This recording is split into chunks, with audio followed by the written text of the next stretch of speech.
Mr. Anderson, and everyone else who worked to make this week as spectacular as it has been so far. So let's give all those people a round of applause. And now it is my honor to introduce today's presenter, Toya Wolf. She is the recipient of the Zora Neale Hurston Bessie Head Fiction Award, the Union League Civic and Arts Foundation Short Story Competition, the Betty Shiflett John Schultz Short Story Award, and was recently longlisted for the Penn Open Book Award and chosen as Stephen Curry's book club in August.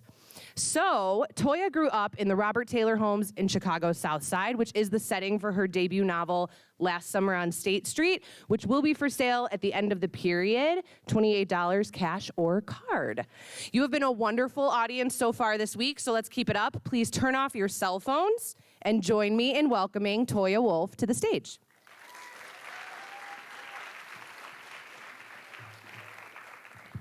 What's up, Fremd High School? Oh, we're gonna be talking today. Don't think I'm just gonna lecture you. You're gonna sit back, half listen. We're gonna talk, is that all right? Yeah. All right, I know what it's like to be in school this early in the morning. When I was a freshman, I started first period also, and I had to be in my class by 7:50 in the morning, and I hated my life for the first part of high school. But then, I don't know about you guys, but if you start, I went to Curie High School out by Midway Airport, and if you start first period, that means you get out of school earlier. So I had first through seventh, and at 3:30, I was like, I'm out. So I hope some of you actually get out of here a little early because you start a little early. I don't know. My name is Toya Wolf, and I wrote this book, Last Summer on State Street. I'm going to talk to you today mostly about building a story world. And before I jump into that, I would love to know how many of you, this might be a shock to some of the people sitting next to you, but you can be honest. How many of you actually feel like you could possibly be a writer? Raise your hand, really high. Really high, really high. Okay, there are a few of you here. That's cool. Okay, let's do this again. Put hands down. Because I want you to try to be a little confident about it. Because some of y'all are these little sneaky writers. No one knows you're scribbling a notepad and you're I'm never reading any of this to anybody. And that's fine. But you're talking to a writer. She came here to encourage you. So I'm gonna ask again, how many writers are out here? Okay, cool. All right, so for those of you who are I'm here because I had to be here, that's cool too. We're gonna have a good time also. I'm gonna walk you into this story world. I'm gonna read the prologue just so that you understand what I actually wrote. And then we're gonna talk a little bit about building a story world and what that means.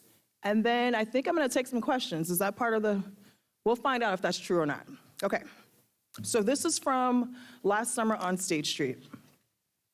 It's the very, very beginning, so you don't really need to know anything. I'd known Precious forever, Stacia a year, and Tanya for just a minute. We were so different, but everybody loved them some double dutch. Sometimes we made a tight-knit crew. Other days we couldn't get along for nothing.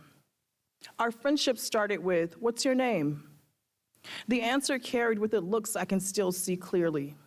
Stacia's begged me not to talk to her, and Tanya's asked, "Is she talking to me?"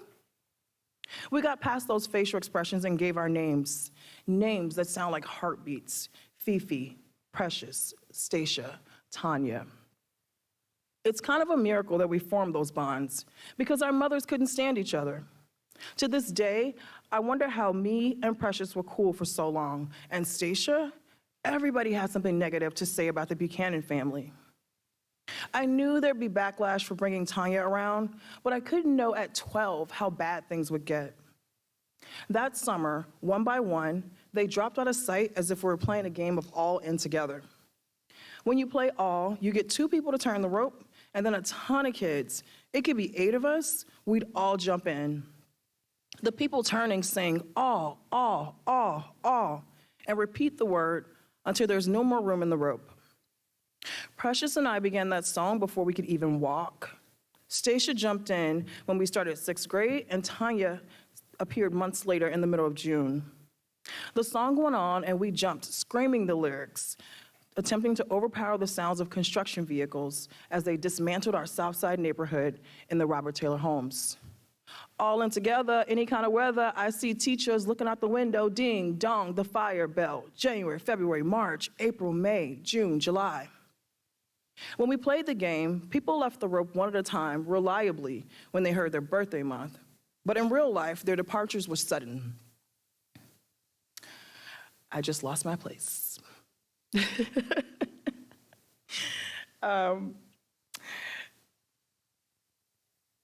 Tanya got pulled out of the rope, not long after her disappearance, Stacia vanished too. Precious stuck around until pretty late in the summer, like her birthday was in August, and then she just slid out and rode away in her family's Camry. They left me standing there with the rope. After all these years, I can still hear their voices screaming first, second, and zero no higher, and arguing over who said zero no higher first. The memories won't go away. They're proof that once upon a time, I lived in a brick skyscraper on State Street, in a place where stairwells filled with echoes of stampeding gym shoes and harmonizing winos. The memories won't let me believe that I dreamt up Precious, Stacia, and Tanya, but All In Together is over.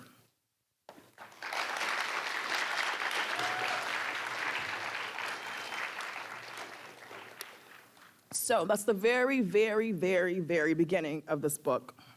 Kind of walks you into the story world.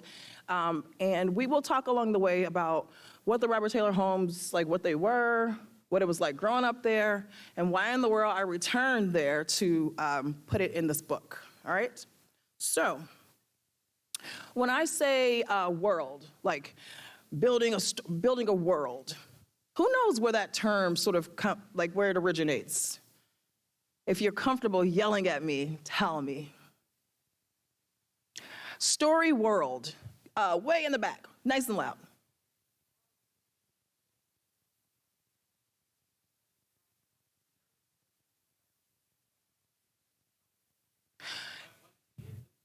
Yes, but I'm asking who sort of originated the term? Where do you think it comes from? Anybody? Okay, hold on to that. Raise your hand if you watched Game of Thrones, if you're gonna confess real quick. All right, hands down. The term world building comes from like science fiction and fantasy. So most people who are writing like realistic fiction, like stuff set in like Chicago in 2000, like we don't really think about building a world. We use terms like setting or place. But I think the sci-fi and fantasy writers had it right. They spend extensive time setting up a home for their characters to come into, to interact with, and sometimes the actual setting is a character itself, and it also like harasses your characters and makes them act and makes them scared or whatever. Like the place really is kind of like this living, breathing kind of thing. So that's what we're gonna be talking about when we say like building a world or like a story world. This is where I grew up. The Robert Taylor homes were 16 stories high and about 10 apartments wide, and there were 28 of them in 2 miles. I'm gonna run those numbers again. 16 stories high, 10 apartments wide. So think about like the last time you were in a hotel and there were like that many rooms on a floor, but also imagine that there are at least 4 people in each of those apartments, sometimes more, every once in a while less. But we're talking about a ton of people. There are 28 of those buildings, and they were kind of condensed in a 2-mile stretch on State Street. How many of you have been to like State Street where there are like lights and there's Macy's, and at Christmas time it looks all gorgeous?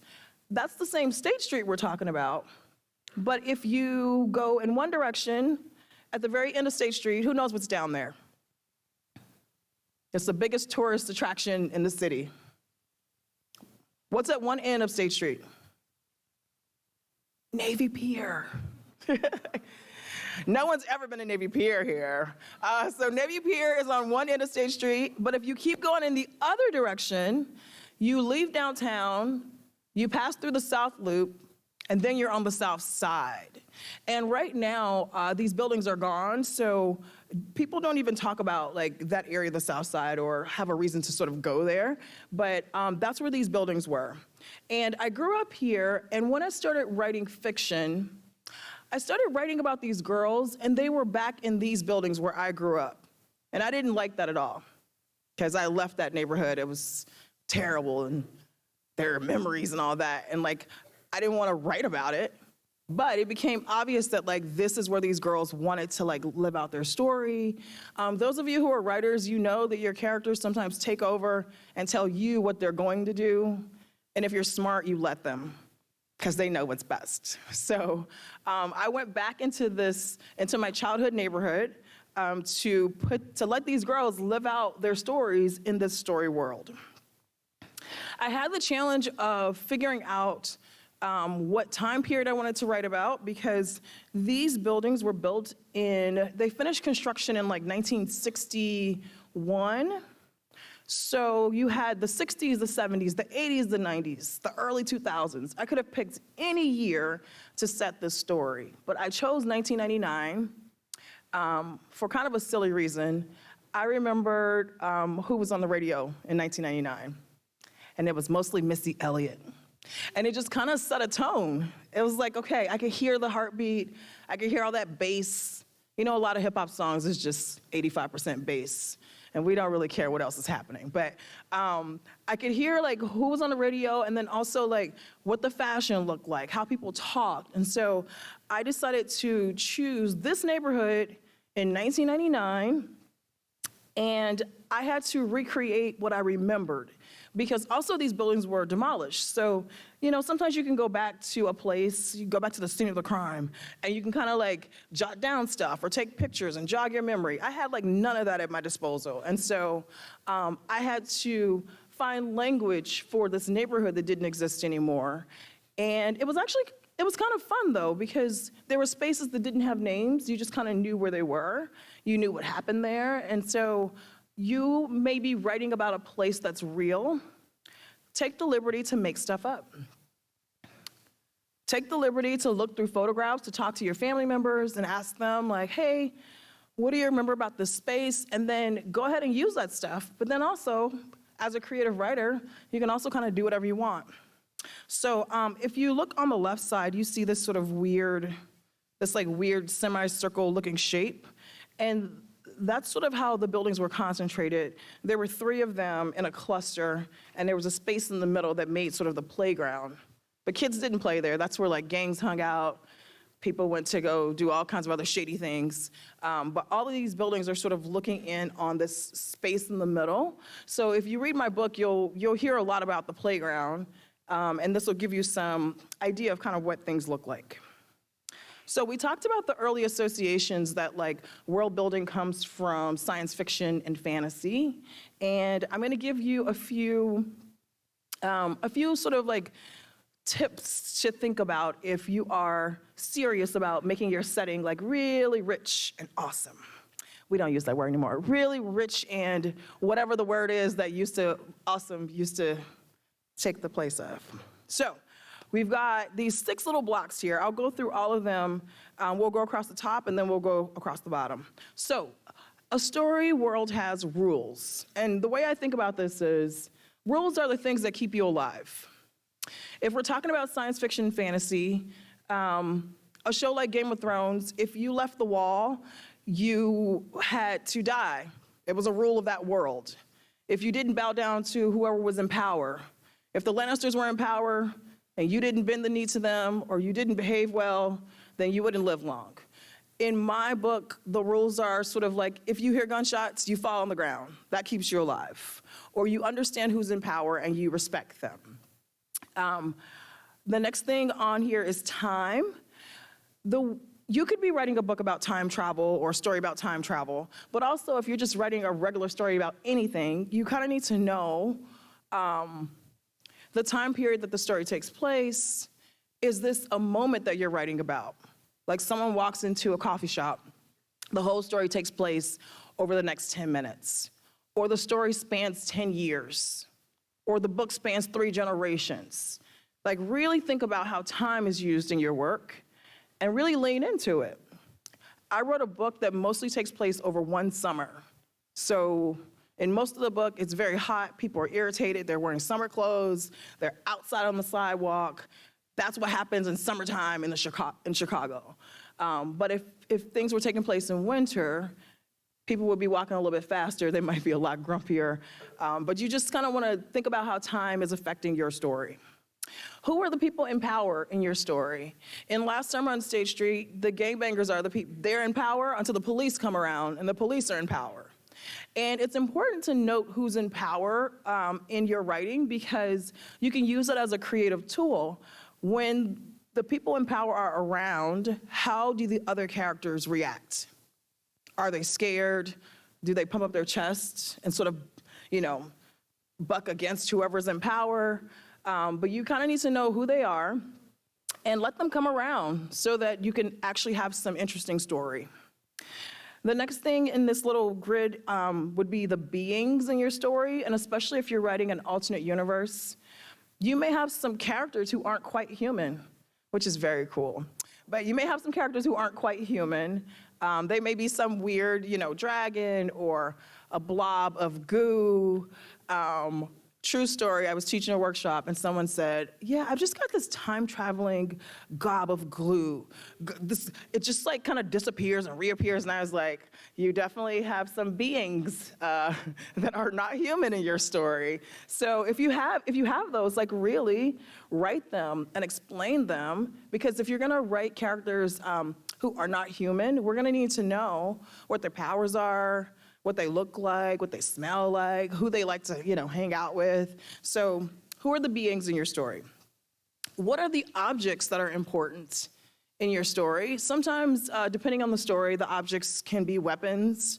They could be, in my work, like there's a double Dutch rope. There's a rope. It's used for double Dutch, but by the end of the story, it just sort of hangs on the doorknob, and the main character sometimes bumps into it and it swings back and forth, and it reminds her of one of those old sort of grandfather clocks. You might have to Google that, because I don't know the last time I saw a grandfather clock, so most of you might be like, what in the world is that? But once upon a time, there used to be clocks that had this thing that would swing back and forth.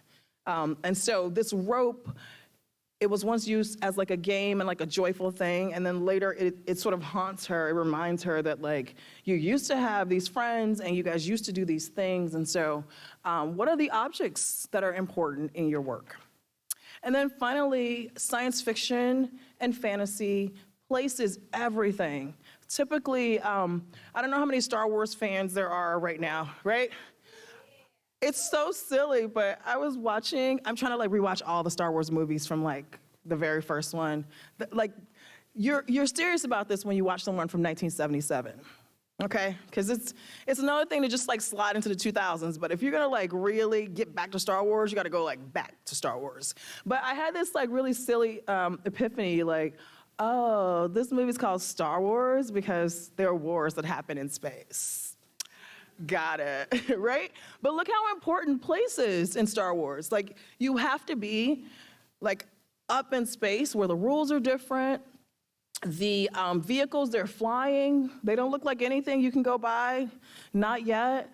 But place is gonna be super important. So I think we start out thinking about character because we are human.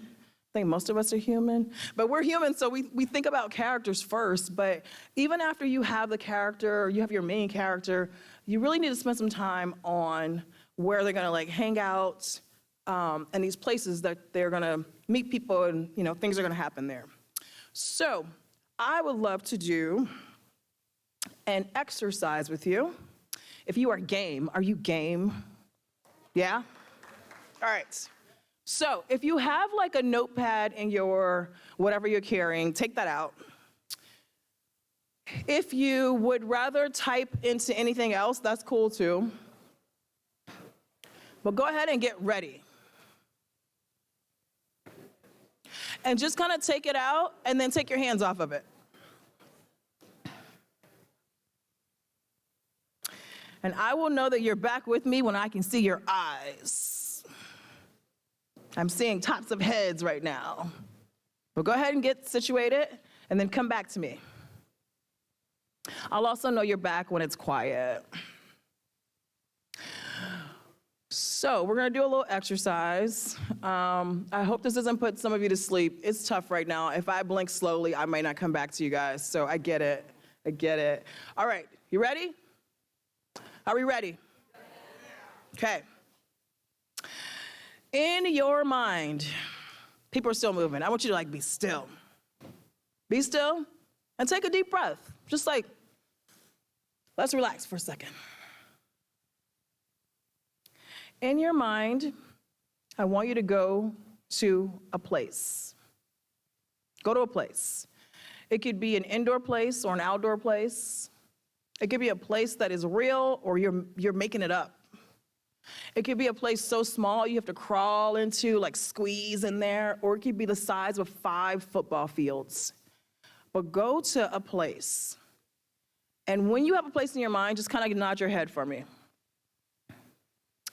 All right, I'm gonna give you a few more seconds. We're still working. So this place, it could actually be a place from ongoing material. Some of you are writers and you're writing things. So you could go straight to one of those places. Or if right now you're I'm gonna go to the place where I wish I were right now.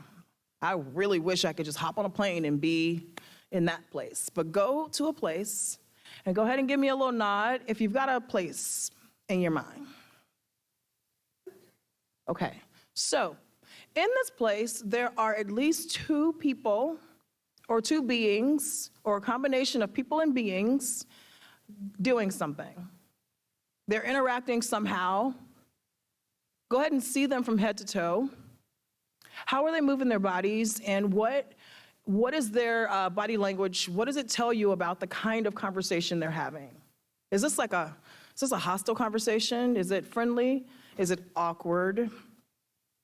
Does somebody really want to get out of this conversation? What about their body movement is telling you what they might be talking about? Go ahead and take a look at them for a second, and then we're gonna leave them, just kind of they're off to the side.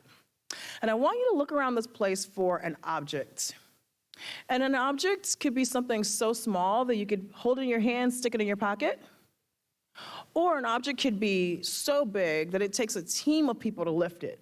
But whatever the case, go ahead and zero in on an object, and it's the kind of object that belongs in this place. No one's gonna get all excited because they see this object. Give me a little nod if you've got an object. Give me a big nod, because it's a lot of y'all, and I just need to, okay, I can see it. All right, so, all right. Now, there's another object here, and we're gonna call that a hidden object. And what are all the reasons why someone would hide something? There's some shadiness going on maybe. Or they're really stingy and sneaky and they wanna just come back to it later. But there's an object that only one person or being in your place knows about. And they've stashed it or they found it. But whatever the case, they're the only person or being that knows about this object. You got a surprise object? Sorry, you have a hidden object? Go ahead and give me a nod. And again, think about the reasons why someone would hide something. What is it telling you about this character? How does it inform the story a little bit? So we've got an object that belongs in this place, and then we've got a hidden, sneaky object, okay? All right, so we've got those going on.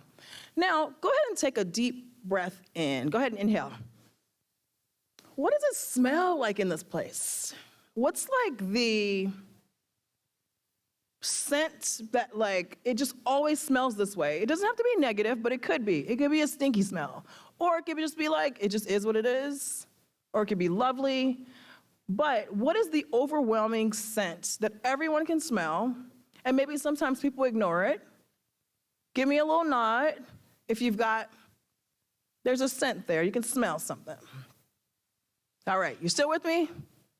We didn't lose anybody in that beginning. Okay, cool. So now I want you to think about what it sounds like in this place. What is sort of the constant noise that is something that everyone can hear all the time, is consistent, it belongs in this place just like that object. Go ahead and give me a nod if you've got like, oh, I can hear that sound. Yeah? All right, now, there's always somebody amongst us who can hear better than everybody else, and they make us sick, but somebody in your story, they've got like some really good hearing. They can hear like a dog. Like, what is that sound? What is this like very faint, in the distance sound that one of your characters or one of your beings can hear really well? You got like a little faint sound going on? Everybody? And for those of you who like things aren't coming to you right away, a lot of you are writers, so just make it up. It's okay. Everything that writers do, sometimes they're not all natural. We just like, and he's gonna have a bag, and that's okay. All right, so I want us to go back to those people or those beings who were over having a conversation, whether it's heated, whether it's just really chill. For the sake of story, we're not gonna make it chill. It's like either really heated, really weird, really awkward, really fun, something really sort of heightened. Go ahead and look at those folks and see what they're doing. And then do me a favor and zoom all the way up, up, up into the sky. And I want you to look down on your place. Because you do have people or beings doing something, but they might not be alone. Like, who else is populating this place? How are they interacting with the people who are taking your attention the most? Are they interacting with them at all?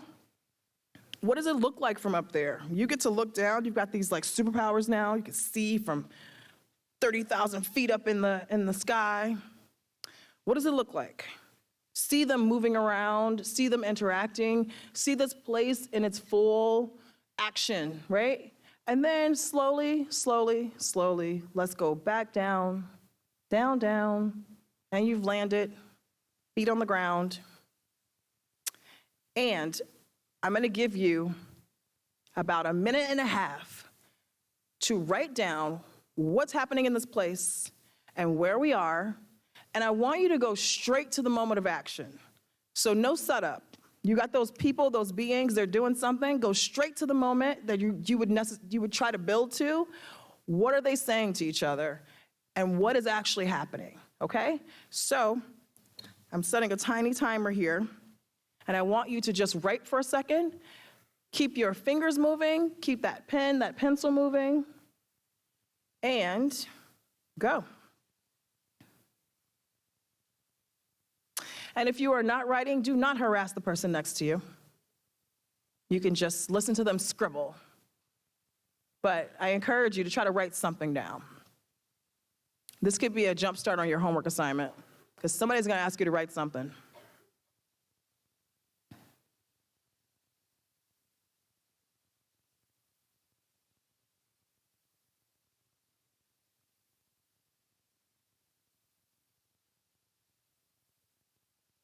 Try to keep things moving. If you get stuck, start describing something. Describe the object or describe what the people are doing. Describe the place that you just built. But just try your best to keep moving.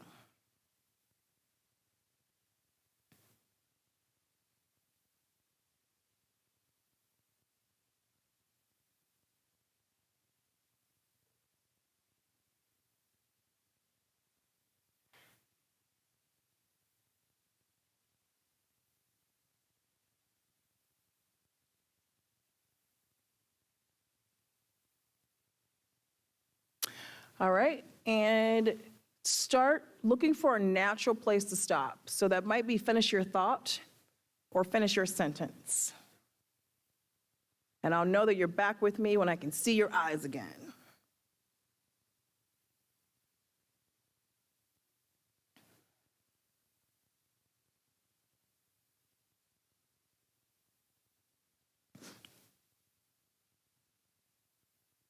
All right, now, I'm gonna do something that might be scary to some of you.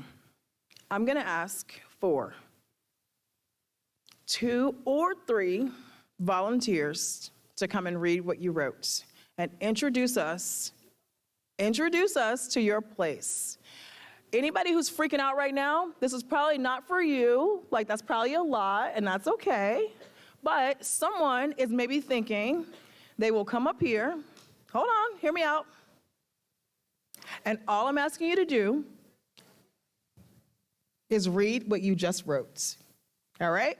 Again, this is too much for a lot of you, but I need a volunteer. Who's gonna do it?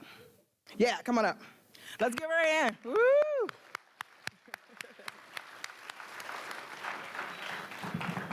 Okay, here are the rules. Here are the rules. No disclaimers. So don't you come up here and be like, this is terrible, but I'm gonna read it anyway. Like, no. Just read what you wrote, and then we're gonna give you the biggest applause because this is brave, all right? Nice and slowly. Okay. Hi, everyone. I'm Noman. This is a story that I just wrote quickly right now. It's in a coffee shop. It's Tuesday, you say. I look at you, and I don't know what to say. And you hear that faint stranger noise, and he whispers at you. I like new adventures, you say. And as I hear the coffee machine rumbling, I feel my heart breaking. I know what you're talking about. So I look at you and I say, it's okay. I know it's a Tuesday, and I know that we loved each other for more than 2 minutes, but it's okay. And you look behind you, and he's right there. And as we look around the coffee shop, I see strangers. Their faces, everyone has different stories, but I look at you, and even though I knew you for quite a while, I understand those strangers better than I understand you. And then I look at him, and you say, it's a Tuesday, and I have to go. Okay, thank you. Thank you.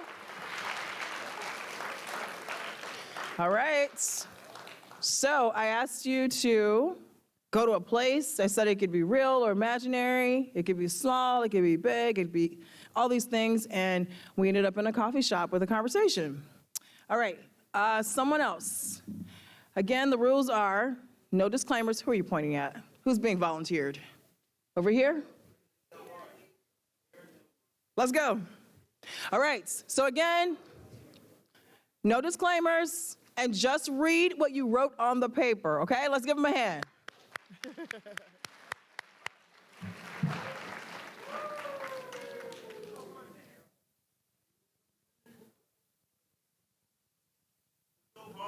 I hurt my knee walking down the stairs, so just give me a second. My name is Parthiv. I don't know how to follow up that, but pretty much the story takes place in my late grandpa's house in India. It takes place in Hyderabad. So pretty much we're on the roof, and there's a couple pillars sticking out. It's dusk, and in India, there's a lot of cars, like a lot of sounds of horns, beeping, swearing, a lot of cussing you could hear too. Okay. We are at my grandparents' house in India, in the town of Hyderabad, on a roof where there are still some pillars sticking out the top.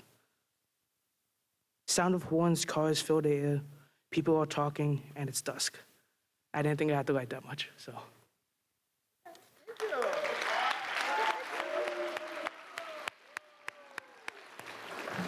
All right. Okay. All right, so I wanted folks to come up and share with you just because it's really easy for you to just take a moment and take what's in your head and get it down on paper, okay?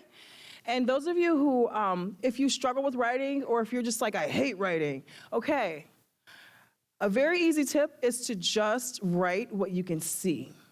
So maybe you just see a person walking somewhere, but they're wearing like a red scarf. Start writing about the red scarf, and it'll kind of move you into where you need to go, all right? So we talked about place and building a world, and once you've spent some time really sort of crafting the setting, even if it's like a coffee shop, like a place that seems so familiar to you, what's gonna be unique about that coffee shop at that time of day with those specific people? That's what you wanna think about. And then when you build the world, Make sure you let your characters sort of bump up against the world. Do you have a person in a coffee shop who hates loud noises, but someone's drugged them out to this place and now they have to be here? And every time the coffee starts grinding beans, they like grit their teeth. Like, let your place irritate your characters, or let your place excite your characters or scare them. Like, let your characters really sort of bump up against the place. And then also, sometimes you start out with a story or a book idea and you know exactly what's gonna happen. It's like all about plot. Well, your plot is gonna happen in this place that you built. And so how does the place kind of really ramp things up because of this world that you built that is sort of a character in and of itself? How do you take that plot and put it in that place? So those are the things I want you to remember. And no matter what you're writing, take the time to really sort of build a place to put your story in. All right? That's what I have for you, and I will take any questions that you have.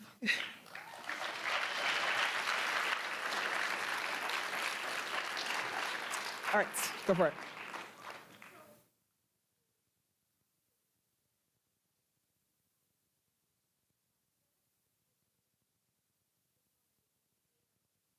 Okay. Thank you.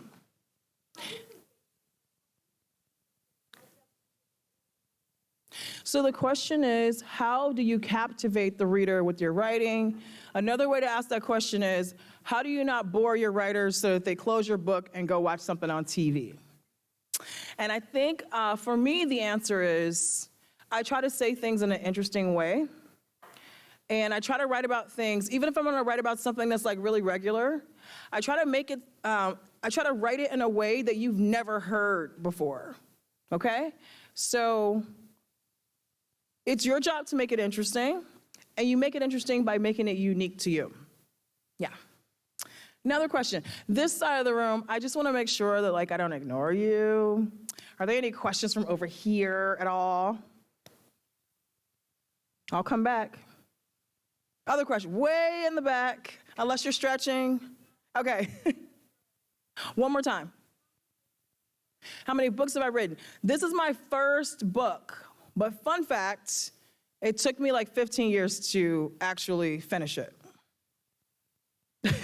So anybody who's like, this is for like the faculty and staff too. Anybody who's got a book that you've been polishing for like 7 years, stay on the course, because sometimes it takes a long time. But this book came out into the world, and Steph Curry found it, and Stormzy found it. And I had like a great conversation with Ryan Coogler's team about turning this into a TV show.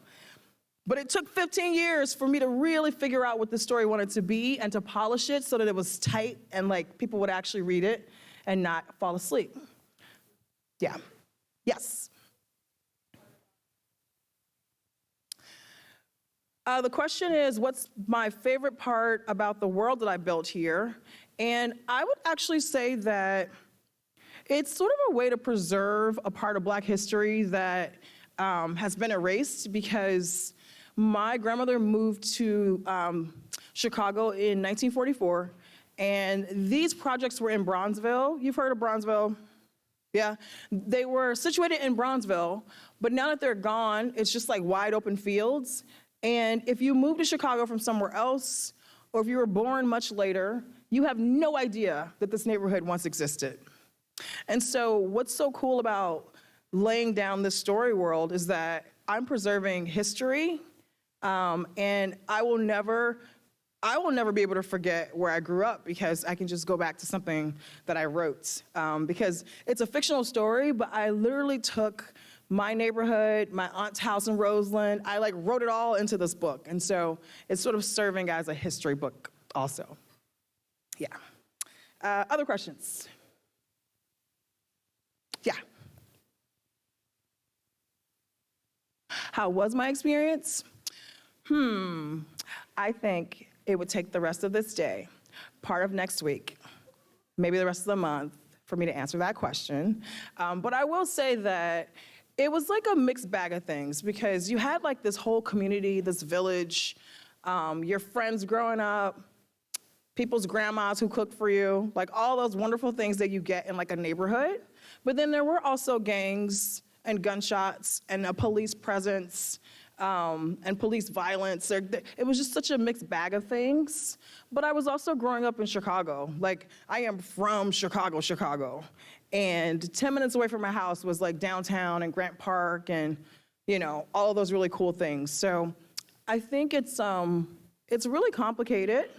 But I kind of remember all the stuff. I remember all the bad stuff. I remember all the good stuff. It's just such a like layered experience. Yeah. Other questions? Yeah, way in the back.